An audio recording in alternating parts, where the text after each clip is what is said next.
Hello friends, welcome to ஆரோக்கிய சமையல். இன்னைக்கு நம்ம ஒரு ஈஸியான பிரேக்ஃபாஸ்ட் ரெசிபி தான் பண்ண போறோம். இதை நம்ம பிரேக்ஃபாஸ்டாவும் எடுத்துக்கலாம், ஸ்நாக்ஸாவும் எடுத்துக்கலாம். ரொம்ப சீக்கிரமா பண்ணிடலாம். வாங்க எப்படி பண்ணலாம்னு பார்க்கலாம். ஒரு பேன் எடுத்துக்கலாம். இதுல ஒரு கப் அளவுக்கு தண்ணி ஊத்திக்கலாம். தண்ணி ஊத்திட்டு நம்ம ஸ்டவ் ஆன் பண்ணிக்கலாம். நம்ம எந்த கப்ல தண்ணி எடுத்தோமோ அதே கப்ல அரை கப் அளவுக்கு சேமியா எடுத்திருக்கேன். இதை நம்ம இது கூட போட்டுக்கலாம். கொஞ்சமா உப்பு போட்டுக்கலாம். இந்த சேமியா நல்லா வேகணும். நம்ம அடுப்பை கொஞ்சம் சிம்ல வச்சுட்டு இதை நல்லா வேக வச்சு எடுத்துக்கலாம். சேமியா வெந்துடுச்சான்னு பார்க்கலாம். கையில எடுத்து நம்ம இப்படி பண்ணி பார்க்கும்போது தெரியும் சேமியா வந்துச்சுன்னா. ரொம்ப குழஞ்சிராண்டா, ஒரு 90% வெந்தா போதும். நம்ம இப்ப அடுப்பை ஆஃப் பண்ணிக்கலாம். ஒரு மிக்சிங் பவுல் எடுத்துக்கலாம். இதுல ஒரு பெரிய வெங்காயம் சின்ன சின்னதா கட் பண்ணி வச்சிருக்கேன். இதை இதுல போட்டுக்கலாம். இது கூடவே ஒரு சின்ன பச்சை மிளகாவும் கட் பண்ணி வச்சிருக்கேன், அதையும் போட்டுக்கலாம். கொஞ்சமா கருவேப்பிலை போட்டுக்கலாம். கொஞ்சமா மல்லி இலை போட்டுக்கலாம். இதை நம்ம கை வச்சு லைட்டா இந்த வெங்காயம் எல்லாம் சேர்ந்து இருக்கும். அதனால லைட்டா கை வச்சு நம்ம எல்லாத்தையும் இப்ப மிக்ஸ் பண்ணிக்கலாம். நல்லா மிக்ஸ் பண்ணியாச்சு. இதுல ஒரு அரை டீஸ்பூன் அளவுக்கு சில்லி பிளேக்ஸ் போட்டுக்கலாம்.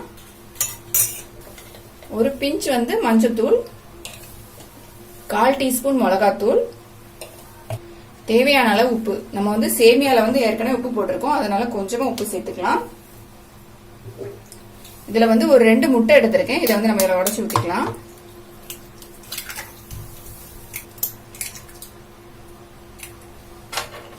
இந்த முட்டை வெங்காயம் இது எல்லாத்தையுமே நல்லா மிக்ஸ் பண்ணிக்கலாம்.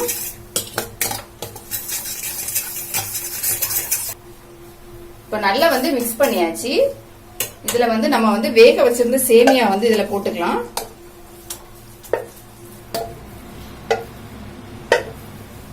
சேமியா போட்டுட்டு இதை நல்லா மிக்ஸ் பண்ணிடலாம். இந்த முட்டை சேமியா எல்லாமே நல்லா ஒன்னா கலக்கணும். அதனால நல்லா இதை மிக்ஸ் பண்ணிக்கலாம்.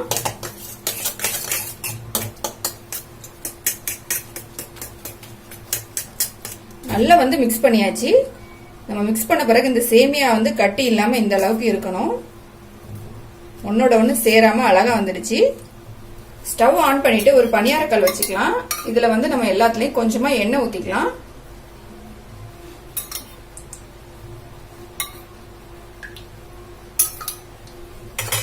எண்ணெய் ஊத்திட்டு நம்ம ரெடி பண்ணி வச்சிருந்த இந்த சேமியா மிக்ஸை இதுல போட்டுக்கலாம். கொஞ்சம் கொஞ்சமா கரண்டியில எடுத்து நம்ம இதுல போட்டுக்கலாம்.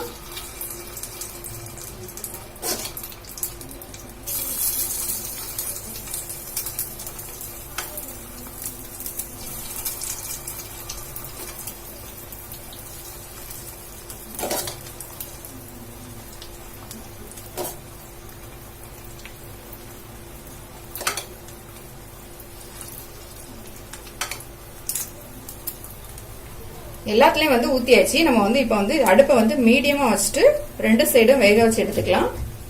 நம்ம இந்த மாதிரி செஞ்சு கொடுக்கும் போது பசங்க ரொம்ப விரும்பி சாப்பிடுவாங்க. சேமியா பிடிக்காதவங்க கூட இதை கேட்டு கேட்டு வாங்கி சாப்பிடுவாங்க. நம்ம இன்னொரு சைடு திருப்பி வச்சுக்கலாம்.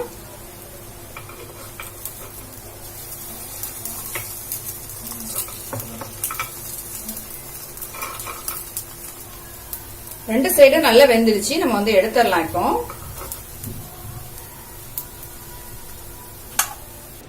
நம்மளோட ஸ்நாக்ஸ் ரெடி ஆயிடுச்சு. இன்னைக்கு நம்ம ஒரு ஹெல்த்தியான பிரேக்ஃபாஸ்ட் ரெசிபி தான் பண்ண போறோம். வாங்க எப்படி செய்யலாம்னு பார்க்கலாம். ஸ்டவ் ஆன் பண்ணிட்டு ஒரு பேன் வச்சுக்கலாம். இதுல ஒரு 1.5 ஸ்பூன் அளவுக்கு ஆயில் சேர்த்துக்கலாம்.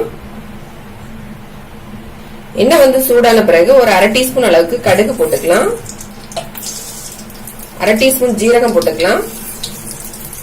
கடுகும் ஜீரகமும் நல்லா பொரிஞ்ச உடனே ஒரு பெரிய வெங்காயம் நல்லா சின்னதா கட் பண்ணி வச்சிருக்கேன், அதை நம்ம இதுல போட்டுக்கலாம். வெங்காயம் போட்டுட்டு நல்லா மிக்ஸ் பண்ணிடலாம். வெங்காயம் நல்லா வதங்கட்டும். வெங்காயம் வதங்கிடுச்சு. இதுல ஒரு பச்சை மிளகாய் பொடியா கட் பண்ணி வச்சிருக்கேன், அதையும் நம்ம இது கூட போட்டுக்கலாம். ஒரு கப் கேரட் பொடியா கட் பண்ணி வச்சிருக்கேன், அதையும் போட்டுக்கலாம். கொஞ்சமா கருவேப்பிலை பொடியா கட் பண்ணி வச்சிருக்கேன், அதையும் நம்ம இதுல போட்டுக்கலாம்.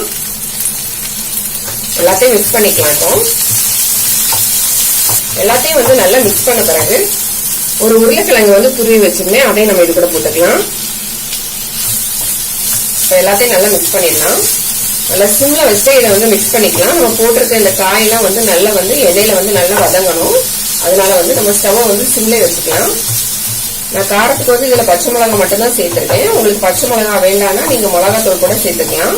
நல்லா வந்து மிக்ஸ் பண்ணிட்டேன். இப்ப நம்ம போட்டிருக்க கேரட் உருளைக்கிழங்கு வந்து நல்லா வேகணும். அதனால சிம்ல வச்சுட்டு இதை வந்து நல்லா வேக வச்சுக்கலாம். இப்ப எல்லாமே நல்லா வெந்துடுச்சு. இப்ப நம்ம ஸ்டவ் ஆஃப் பண்ணிட்டு இதை எடுத்து ஆற வச்சிடலாம். மிக்சிங் பவுல் ஒன்று எடுத்துக்கலாம். இதுல வந்து நான் 2 கப் அளவுக்கு கோதுமை மாவு எடுத்து வச்சிருக்கேன். இதை வந்து இதுல போட்டுக்கலாம். தேவையான அளவு உப்பு சேர்த்துக்கலாம். கொஞ்சமா மல்லி இலை எடுத்து வச்சிருக்கேன், இதை நம்ம இதுல போட்டுக்கலாம். அப்புறமா நம்ம வதக்கி வச்சிருந்த இந்த காய் எல்லாத்தையுமே வந்து இந்த மாவு கூட போட்டுடலாம். இப்ப எல்லாத்தையும் போட்டுட்டு நல்லா மிக்ஸ் பண்ணிக்கலாம். நம்ம இதை வந்து தோசை மாவு மாதிரி தான் ரெடி பண்ண போறோம். நல்லா மிக்ஸ் பண்ணிட்டு கொஞ்சம் கொஞ்சமா தண்ணி சேர்த்து நம்ம தோசை மாவு மாதிரி மிக்ஸ் பண்ணிக்கலாம். நான் எல்லாத்தையும் இப்ப மிக்ஸ் பண்ணிட்டேன். இப்ப நம்ம தண்ணி சேர்த்துக்கலாம். எந்த அளவுக்கு தண்ணி வேணுமோ அந்த அளவுக்கு சேர்த்துட்டு நல்லா மிக்ஸ் பண்ணிக்கலாம். இதை நான் வந்து தண்ணி சேர்த்து இந்த மாதிரி தோசை மாவு மாதிரி மிக்ஸ் பண்ணி எடுத்துக்கிட்டேன். மாவு பாத்தீங்கன்னா நமக்கு வந்து ரெடி ஆயிடுச்சு. ஸ்டவ் ஆன் பண்ணிட்டு ஒரு பணியாரக்கல் வச்சுக்கலாம். இது சூடான பிறகு எல்லாத்துலயும் கொஞ்சமா ஆயில் சேர்த்துக்கலாம்.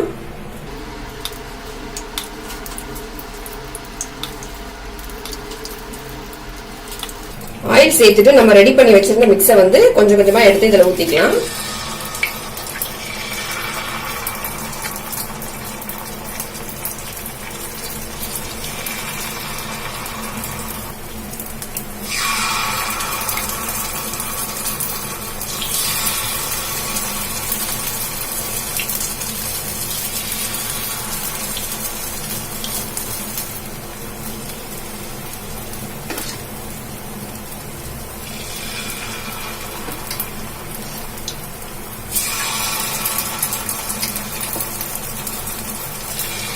நான் வந்து எல்லாத்துலயுமே ஊத்திட்டேன். நம்ம வந்து ஒரு 2 நிமிஷம் இதை வந்து க்ளோஸ் பண்ணி வச்சிடலாம். இது வந்து நல்லா வேகட்டும். இப்ப நம்ம வந்து ஓபன் பண்ணிடலாம். ஒரு பக்கம் வந்து நல்லா வெந்துடுச்சான்னு பார்க்கலாம்.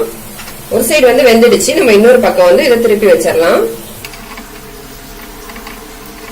குழந்தைங்களுக்கு கோதுமை மாவு வச்சு தோசை மாதிரி செஞ்சு கொடுக்கறதுக்கு பதிலா இந்த மாதிரி காய்கறி எல்லாம் சேர்த்துட்டு இந்த மாதிரி குழி பணியார மாதிரி செஞ்சு கொடுங்க. ரொம்ப விரும்பி சாப்பிடுவாங்க.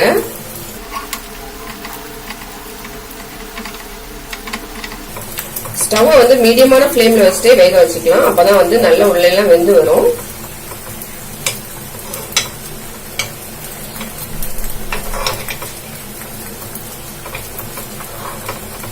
இன்னொரு பக்கமும் நல்லா வேகட்டும். நம்ம வந்து திருப்பியும் க்ளோஸ் பண்ணி வச்சிடலாம்.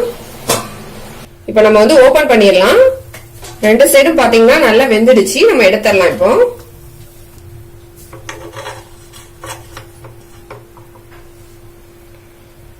பாருங்க, நம்மளோட பிரேக்ஃபாஸ்ட் வந்து ரெடி ஆயிடுச்சு. பாக்குறதுக்கே எவ்வளவு அழகா இருக்கு பாருங்க. நம்ம எடுத்துடலாம் எல்லாத்தையும். இப்போ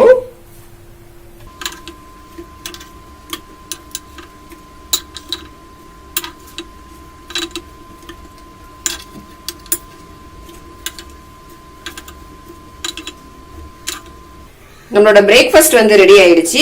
இன்னைக்கு நம்ம வந்து ஒரு பிரேக்ஃபாஸ்ட் ரெசிபி தான் பண்ண போறோம். வாங்க எப்படி செய்யலாம்னு பார்க்கலாம். ஸ்டவ்ல வந்து ஒரு பேன் வச்சுக்கலாம். இதுல வந்து 1 ஸ்பூன் அளவுக்கு எண்ணெய் ஊத்திக்கலாம். எண்ணெய் வந்து சூடாயிடுச்சு. ஒரு 1/2 டீஸ்பூன் அளவுக்கு கடுகு போட்டுக்கலாம்.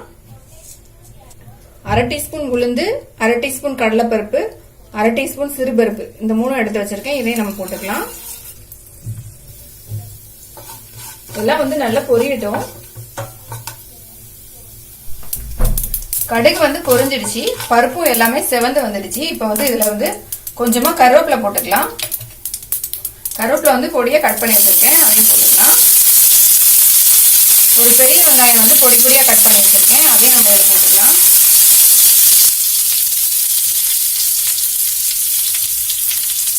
ஒரு பச்சை மிளகாய் வந்து சின்னதா கட் பண்ணி வச்சிருக்கேன், அதையும் நம்ம போட்டுடலாம். இதுல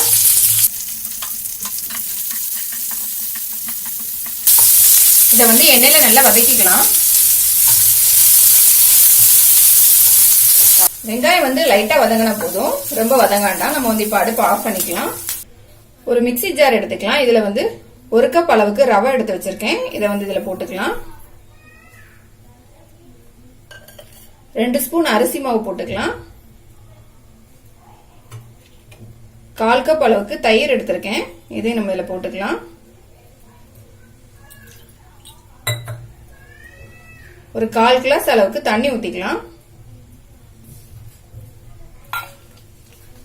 இதை நல்லா அரைச்சு எடுத்துட்டு வந்துடலாம். அரைச்சிட்டு வந்துட்டேன், நம்ம பார்க்கலாம். இந்த மாதிரி இட்லி மாவு பதத்துக்கு வந்து நான் அரைச்சி எடுத்திருக்கேன். ஒரு மிக்சிங் பவுல் எடுத்துக்கலாம். இதுல நம்ம வந்து அரைச்சு வச்சிருந்த இந்த ரவையை வந்து இதுல போட்டுக்கலாம்.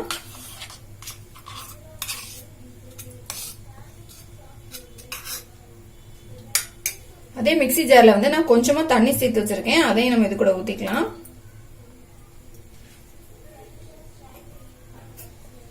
இதுல கொஞ்சமா கொத்தமல்லி இலை போட்டுக்கலாம்.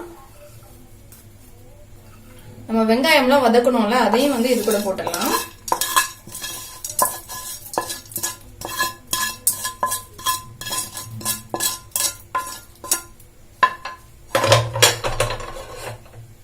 தேவையான அளவு உப்பு சேர்த்துக்கலாம். கொஞ்சமா பேக்கிங் சோடா போட்டுக்கலாம். இது எல்லாத்தையும் இப்போ நல்லா மிக்ஸ் பண்ணிக்கலாம். நம்ம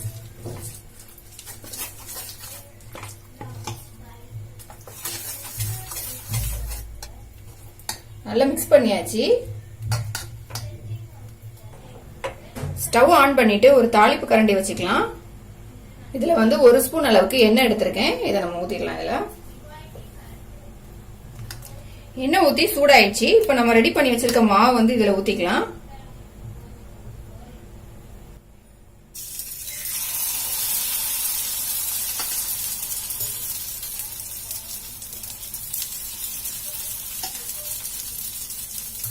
நம்ம இன்னொரு பக்கம் வந்து திருப்பி வச்சுக்கலாம். ஒரு ஸ்பூன் வச்சு மெதுவா திருப்பிக்கலாம். இத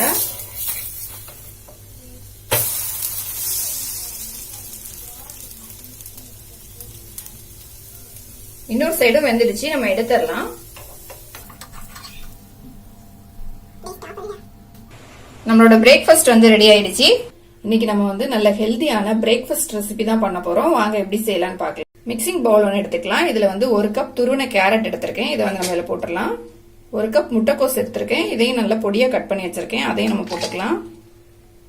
1 கப் பொடியா கட் பண்ண பீன்ஸ், இதையும் நம்ம இது கூட போட்டுடலாம். ஒரு பச்சை மிளகாய் வந்து பொடியா கட் பண்ணி வச்சிருக்கேன், அதையும் நம்ம போட்டுக்கலாம். பொடியா கட் பண்ண கொஞ்சம் மல்லி இலையும் போட்டுக்கலாம். 1/4 டீஸ்பூன் அளவுக்கு இஞ்சி பூண்டு பேஸ்ட் சேர்த்துக்கலாம். 1/2 டீஸ்பூன் அளவுக்கு பெப்பர் தூள் எடுத்திருக்கேன், இதையும் நம்ம போட்டுக்கலாம். 1/2 டீஸ்பூன் கரம் மசாலா போட்டுக்கலாம். 1 ஸ்பூன் அளவுக்கு சில்லி பிளேக்ஸ் எடுத்திருக்கேன், இதை நம்ம இது கூட போட்டுடலாம். 1 கப் அளவுக்கு கோதுமை மாவு எடுத்திருக்கேன், இதை நம்ம இது கூட போட்டுடலாம். 1/4 கப் அளவுக்கு அரிசி மாவு எடுத்திருக்கேன், இதையும் நம்ம இது கூட போட்டுக்கலாம். இது எல்லாத்தையும் மிக்ஸ் பண்ணிடலாம்.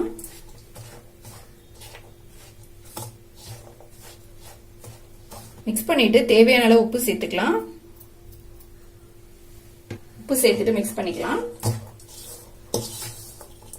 மிக்ஸ் பண்ண பிறகு கொஞ்சம் கொஞ்சமா தண்ணி சேர்த்து நம்ம சப்பாத்தி மாவு மாதிரி பிசைஞ்சு எடுத்துக்கலாம்.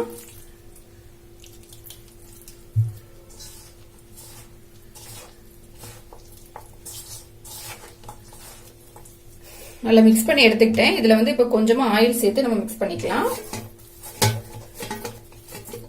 மாவு வந்து கொஞ்சம் காயாம இருக்கணும், அதுக்கு வேண்டிய ஆயில் சேர்த்து நல்லா மிக்ஸ் பண்ணிருக்கேன். இப்ப வந்து ஒரு 5 நிமிஷம் இதை மூடி வச்சிடலாம். மாவு வந்து 5 நிமிஷம் ஊறதுக்குள்ள நம்ம அதை தொட்டு சாப்பிடறதுக்கு ஒரு சட்னி ஒன்று ரெடி பண்ணிக்கலாம். மிக்சி ஜார் ஒன்று எடுத்துக்கலாம். இதுல வந்து நான் 5 காஞ்ச மிளகா வந்து நல்ல சுடுதண்ணில போட்டு வச்சிருக்கேன். இந்த மிளகாவை எடுத்து நம்ம இப்ப ஜார்ல போட்டுக்கலாம். இது கூடவே வந்து ஒரு 5 பல் பூண்டு எடுத்திருக்கேன், அதையும் நம்ம போட்டுக்கலாம். ஒரு தக்காளி கட் பண்ணி வச்சிருக்கேன், அதையும் நம்ம போட்டுக்கலாம்.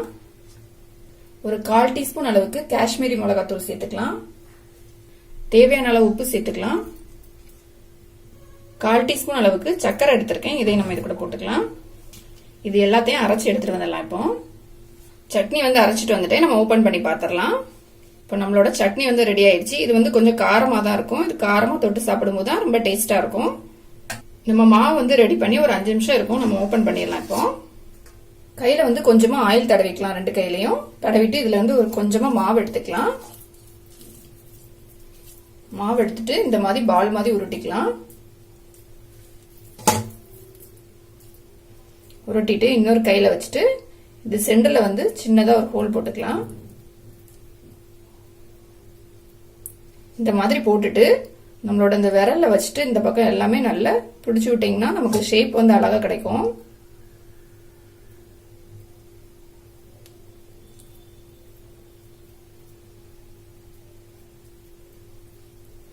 பாத்தீங்கன்னா இந்த மாதிரி ஷேப்ல வந்து கிடைக்கும் நமக்கு.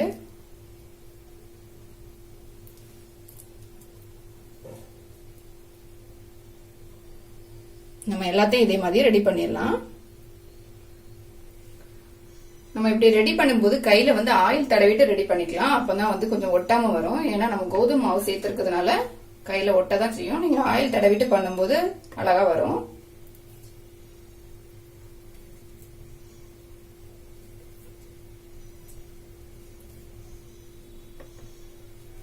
இப்ப நம்ம வந்து எல்லா மாவையுமே வந்து ரெடி பண்ணிட்டோம்.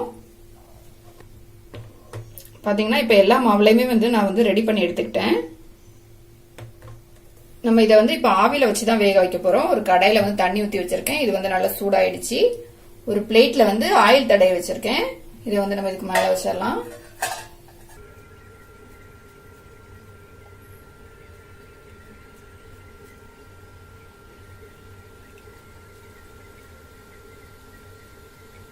எல்லாத்தையுமே வச்சுட்டேன். இப்போ ஸ்டவ்வை வந்து நம்ம சிம்ல வச்சுட்டு இதை க்ளோஸ் பண்ணி வச்சிடலாம். நம்ம வெந்துடுச்சான்னு ஓபன் பண்ணி பார்க்கலாம். நல்லா வெந்துடுச்சு. ஸ்டவ் ஆஃப் பண்ணிட்டு எடுத்து நல்லா ஆற வச்சுக்கலாம். நான் தண்ணில இருந்து எடுத்து ஆற வச்சுட்டேன். இது வந்து ஆறிடுச்சு. பாத்தீங்கன்னா அவ்வளவு சாஃப்டா இருக்கும். நல்ல ஹெல்த்தியான பிரேக்ஃபாஸ்ட் எப்படி செய்யலாம் அப்படிங்கறத பார்த்தோம். இது வந்து ரொம்ப டேஸ்டாவும் இருக்கும், ரொம்ப ஹெல்த்தியாவும் இருக்கும். நம்ம எல்லா வெஜிடபிளும் சேர்த்திருக்கிறதுனால இந்த சட்னியும் ரொம்ப சூப்பரா இருக்கும். கண்டிப்பா ட்ரை பண்ணி பாருங்க. இந்த வீடியோ உங்களுக்கு பிடிச்சிருந்தா லைக் பண்ணுங்க, ஷேர் பண்ணுங்க, மறக்காம என்னோட சேனலை சப்ஸ்கிரைப் பண்ணுங்க.